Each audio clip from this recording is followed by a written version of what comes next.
셀레늄은 우리가 강력한 항암 작용을 가지고 있는 미네랄이거든요. 제일 많이 들어있는 게 우리가 쉽게 구할 수 있는 것은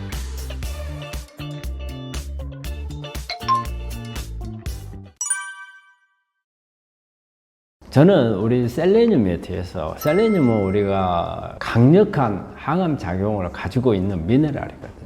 그래서 셀레늄을 저는 이걸 어떻게 강조를 하나 이렇게 생각을 하다가 이 생각을 해요. 우리 한방에서의 감초가 중요하잖아요. 그래서 약방의 감초란 말을 하잖아요. 그래서 저는 셀레늄은 암 치료의 감초가 아닌가 생각을 해요.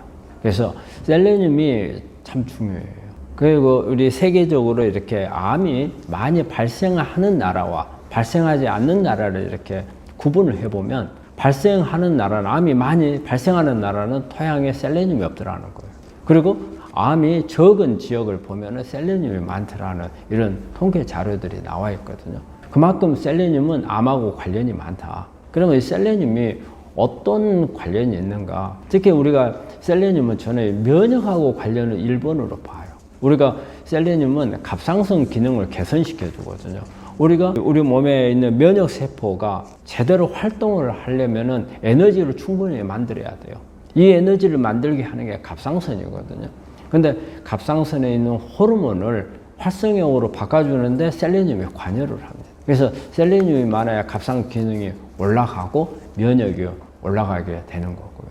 그리고 셀레늄은 우리가 신생혈관을 억제하는데도 이게 관여를 한다고 되어 있어요. 그리고 셀레늄은 또 해독에도 관여를 하거든요.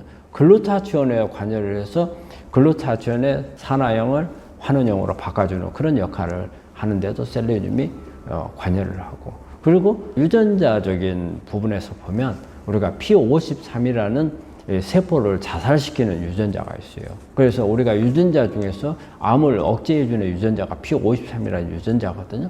근데 우리가 암 환자들은 거의 한 80%에서 이 P53이라는 유전자가 변이종으로 바뀌어서 제 기능을 못하는 걸로 돼 있어요. 이거를 바꿔줄 수 있는 게 바로 셀레늄이라는 거예요.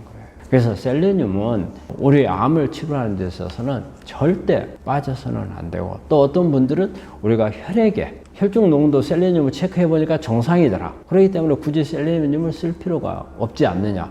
근데 셀레늄은 우리가 혈중 농도가 정상을 만들기 위해서 쓰는 게 아닙니다.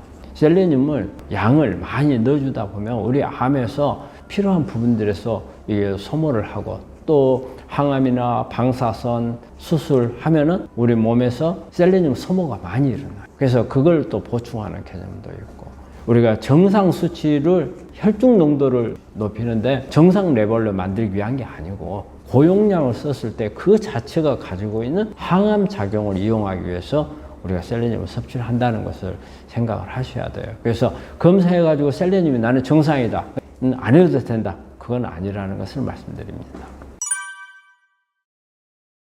우리 환자분 많이 알죠? 제일 많이 들어있는 게 우리가 쉽게 구할 수 있는 것은 브로콜리.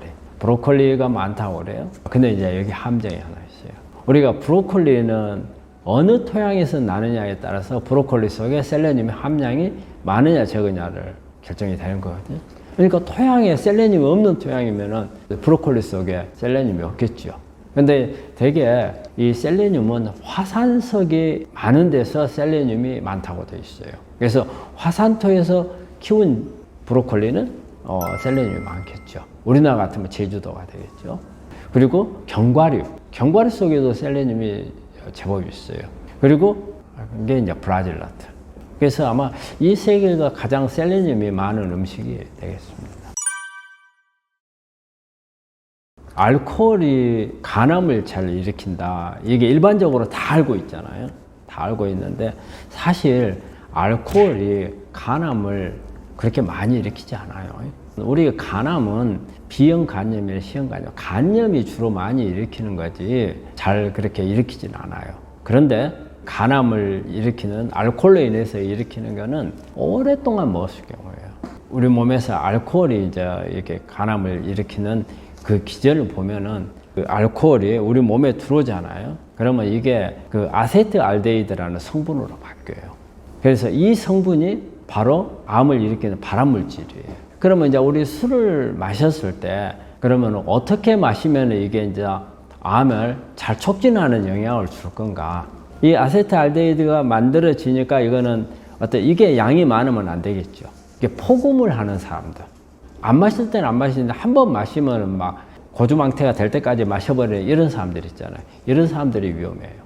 그 다음에 자주 마시는 사람들도 좋지는 않죠. 그리고 또 하나는 우리가 깡술을 마시는 사람들. 술을 마시는데 술이 밥이고 술이 반찬인 사람들이 있잖아요. 술 마시면 우리는 보통 안주라는 것을 먹잖아요. 근데 그런 게 없이 먹는 사람들. 그럼 이 사람은 왜 특히 더 위험하냐? 우리가 안주라든지 이런 부분에서 우리가 알코올은 간에서 대사가 되잖아요. 간에서 대사가 되기 때문에 이 비타민 K가 간을 좋게 해주는 그런 성분이거든요. 근데 이 성분이 들어와야 돼. 그래서 간을 보호를 좀 할 수가 있어요. 그런데 이 성분이 대장에서 만들어져요.